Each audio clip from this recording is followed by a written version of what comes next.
Hey, Adam, Jeez, one why, thing. why do you think they called bumpers scary? I don't know. Because they come at the beginning, at the end, like bumpers. Alex, you're a marketing guy. Do you like that design behind Paul? Does that logo thing look pretty cool to you? Hey, I forgot to hit the record button. That's really professional, isn't it? Well, this is a professional podcast.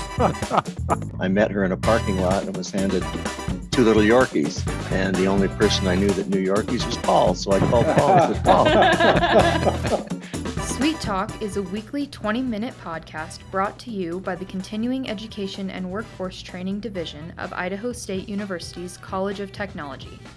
Find us on Apple Podcast, Spotify, and SoundCloud, and subscribe today. Now it's time to get started with Sweet Talk. Welcome to Sweet Talk, everybody. I am your substitute host, Angie Wilhelm. Paul Dickey is out for the day. Joining us, as always, is Raylan Price, the Interim Director of Continuing Education and Workforce Training. How are you today, Raylan? I'm doing great. It's a fantastic Friday, so it is. Can't get better than that. Yes, it is. And then, of course, we have our regular guest host, Megan Cleveland. Megan is one of the student employees who works on our podcast. She's responsible for putting together and editing what you see every Wednesday. How are you, Megan? Doing great, Angie. Happy that it's actually sunny today. Me too. Yes. Well, our guest for today is Tracy Collum. You guys may know her from a podcast she did a few weeks ago for the United Way. Tracy is the interim director of ISU's graduate school. She's here to talk to us today about a really wonderful initiative the graduate school has. Welcome, Tracy. Can you introduce yourself to those who are not familiar with you and tell us about the program that you're here to talk to us about? Sure. So I am Tracy Collum. I'm the interim dean of the graduate school, and we have a community service section of our department called Graduate School Gives. And this is where we take ourselves out into the community and we provide community service. And then we also, do a Secret Santa every Christmas. We help with the food bank during Thanksgiving. So we help out in the community. And one of the projects we started 4 years ago was a kindergarten through 4th grade book drive. And that's what I'm here to talk about today. So can I further? I have a question about your book drive. Can you talk a little bit about why you decided to have a book drive and then who that book drive benefits? Yeah. So 4 years ago, we were in 2020.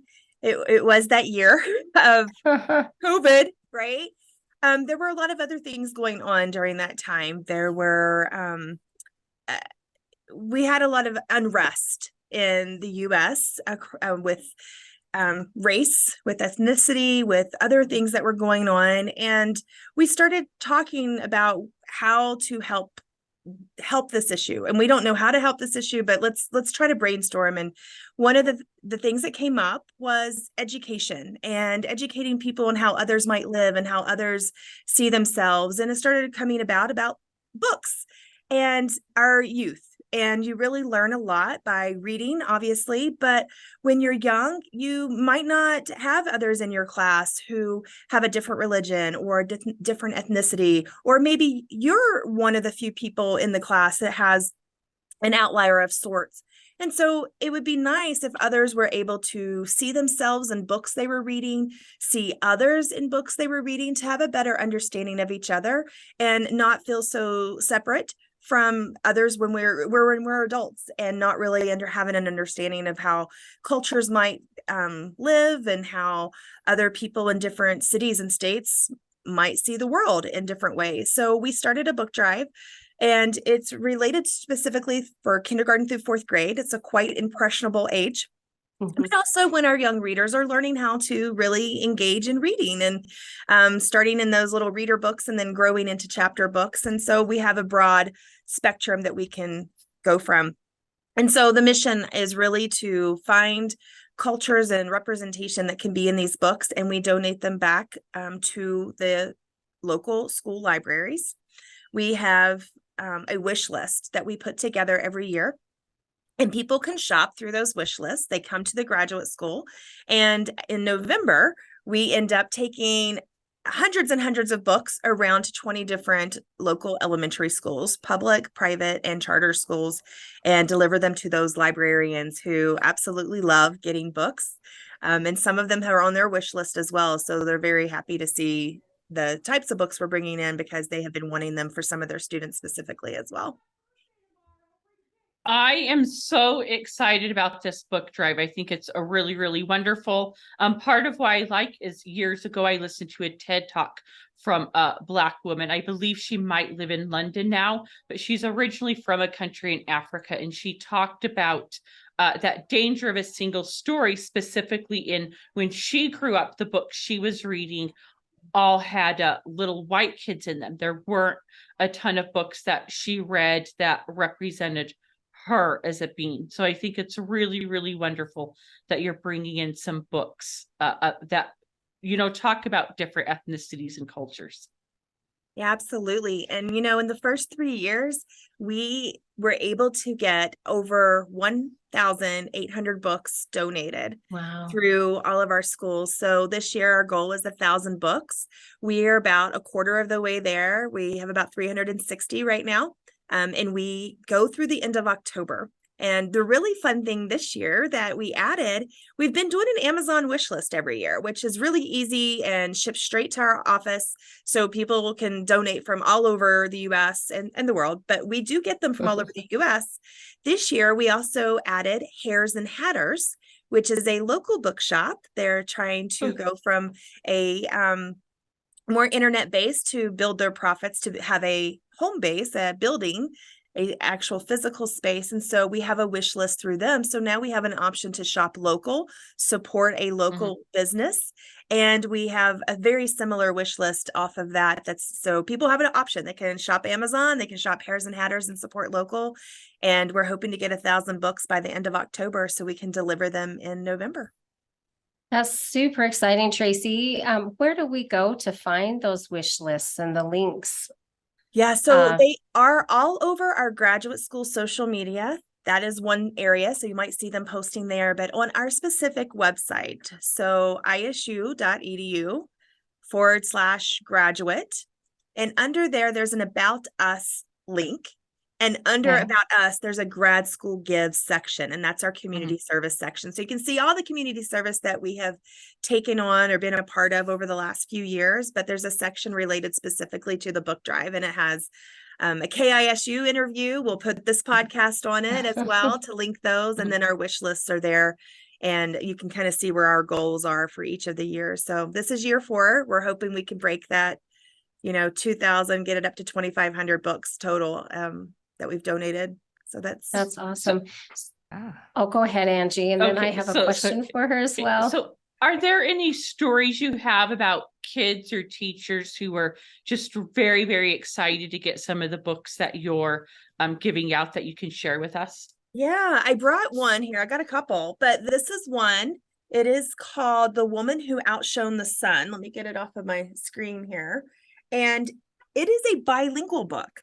So it is written in English and Spanish. And one of the requests that I saw on Facebook when we were creating the list back in August is a 3rd grade teacher had posted in a local Facebook group and said they were looking for more Spanish books for their students. And so I responded and, asked what school she was at because we could make sure that her school gets a few more when we divide them up that have a Spanish language relationship with them.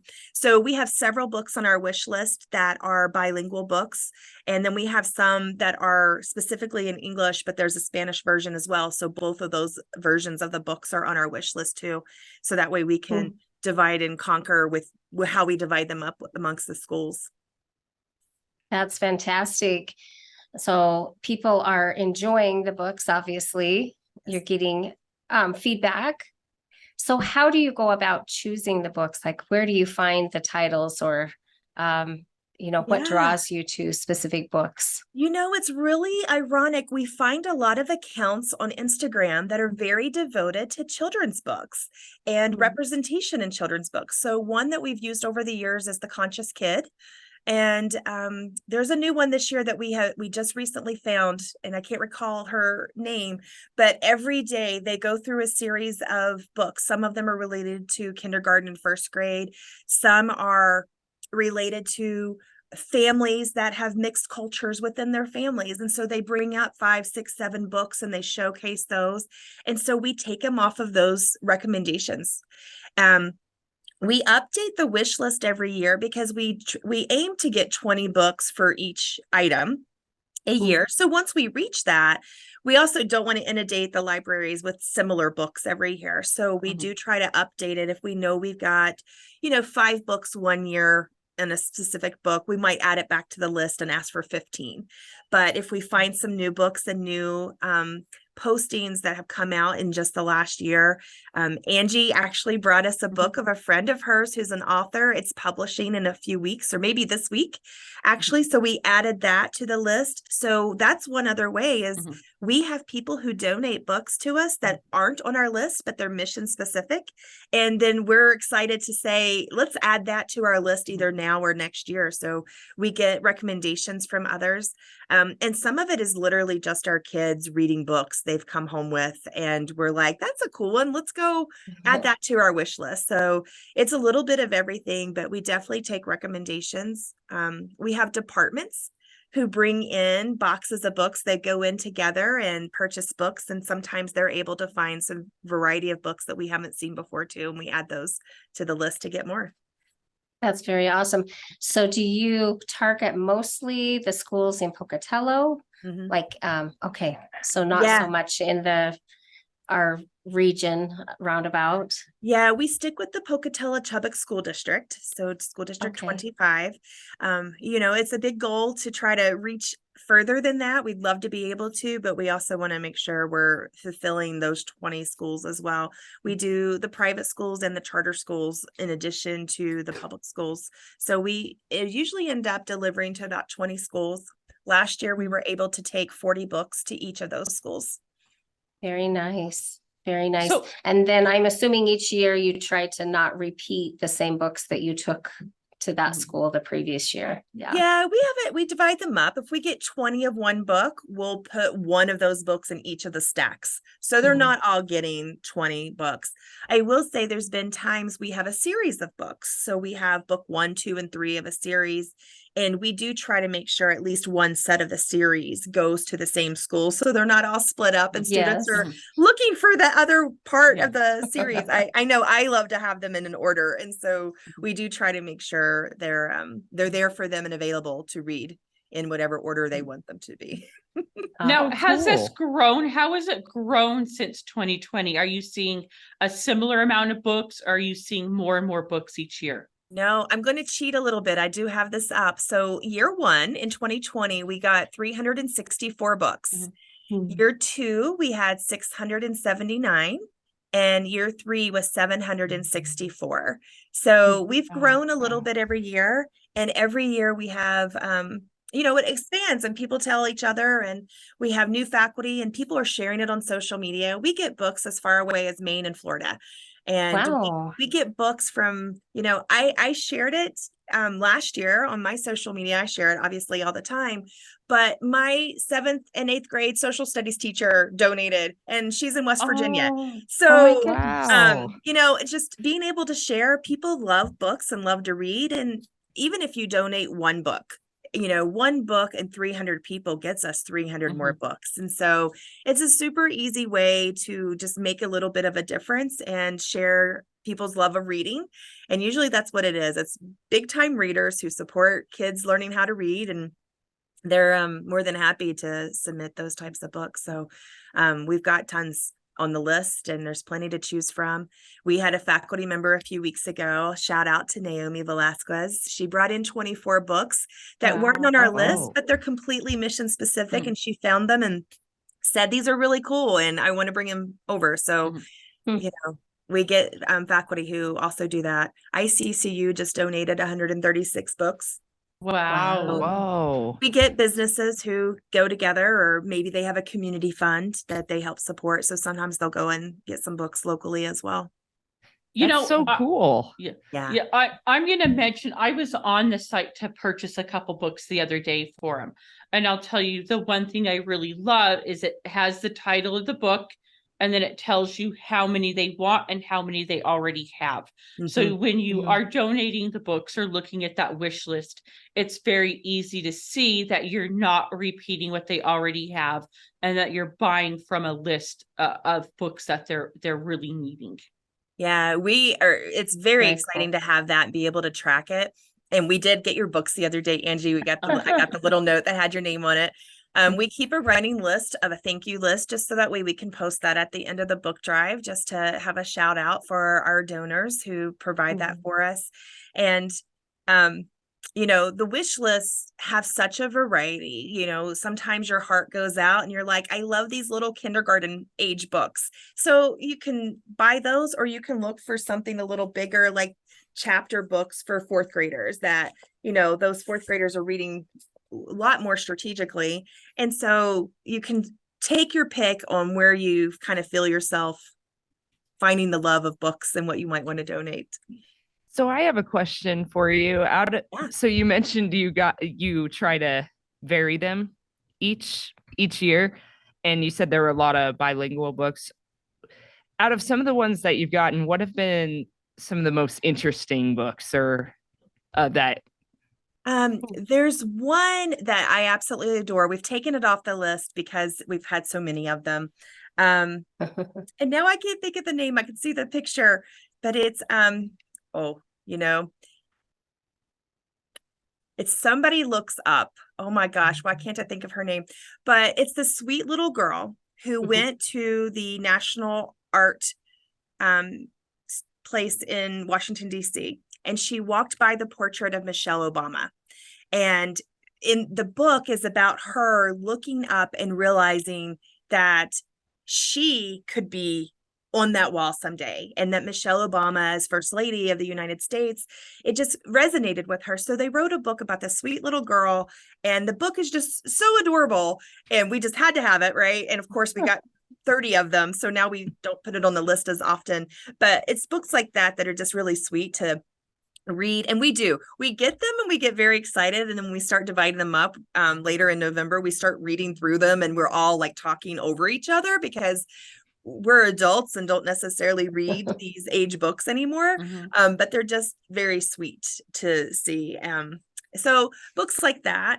I know there was one a few years ago that I thought was a really good book, and I ended up buying it for my son. And so then now every time we go to Barnes and Noble, he's looking for the rest of that series. And so I kind of started that in my own house. But there's been, there's some that are picture books for the lower readers who are really learning how to read and maybe having a smaller start in kindergarten. And then we have those big chapter books. And my son's older, he's 12. So I think I start getting more into the chapter books now. And I see them when he's picking out books, and I'm like, oh, we have that on the book list. Do we have that one? What about that one? Let's add that one now. And so I ask him for a lot of opinions too. He's a big reader. Well, excellent. Surprising. It went by so quick. We are out of time. We only have a couple minutes left. Tracy, can you tell anyone who might be listening how they can get a hold of you if they're interested in like a business, or someone's interested in dropping off some books? Also, are you looking for you or new? And then what if someone, like, I don't know, in February wants to bring books by? We take them at any time. I keep them on a shelf. And so when we start the book drive, I'm like, all right, we already have 10, because people have just dropped them off after the fact, which is completely fine. And we take new and used. Gently used is perfectly acceptable. And we do have several people who have contacted us and said, I'm cleaning out my garage and I have books. Can I bring them to you? And even if they don't fit the mission, we're still taking them back to the schools if they're age appropriate for what we're looking at. And so we're happy to take them and help share those. So it's a good spot for us. Anybody that wants to donate, if they want to shop off the wish list, they obviously can do that. They'll ship straight to us. You can ship them to your home and bring them to us in person. We love it when people walk in with books. We do try to take your picture because we want to post about it with a person in the books. But we will do that. We're on the 4th floor of the museum building. On the ISU campus. So the graduate school is located on the 4th floor. So anybody can stop by between 8 and 5, Monday through Friday, to drop off books. But if a business or a group of people want to donate, they can obviously bring them at any of those times. But if they want to coordinate a little bit more, they can contact me by email, Tracy Cullum at isu.edu. And we're on the staff page as well. When you look at the About Us page for graduate school gives, looking for those pieces. And yeah, we do new and used, and we try to deliver the 2nd or 3rd week in November. So it's usually right around when the schools are having canned food drives. We walk in with books and they're collecting cans, and it's a really good exchange there too. So it's a giving month. Well, I thank you. Can Go I just ahead, say, go I just ahead, yeah. love that you have these projects to give back to the community and to help to educate and grow the next generation. So thank you for providing that opportunity for people to give. Yeah, we really love it. And it's when you can, you should, and we do. So Well, thank you, Tracy, for being our guest. Thank you, Megan and Raylyn, for jumping on with me. If you like this type of content, please like, share, subscribe. That's kind of how we can keep this all going. We'd like to make sure we're reaching our audience. Thank you again, Tracy. You can check that out at the Idaho State University Graduate School here in the Pocatello campus. Thank you again, and everyone be safe out there.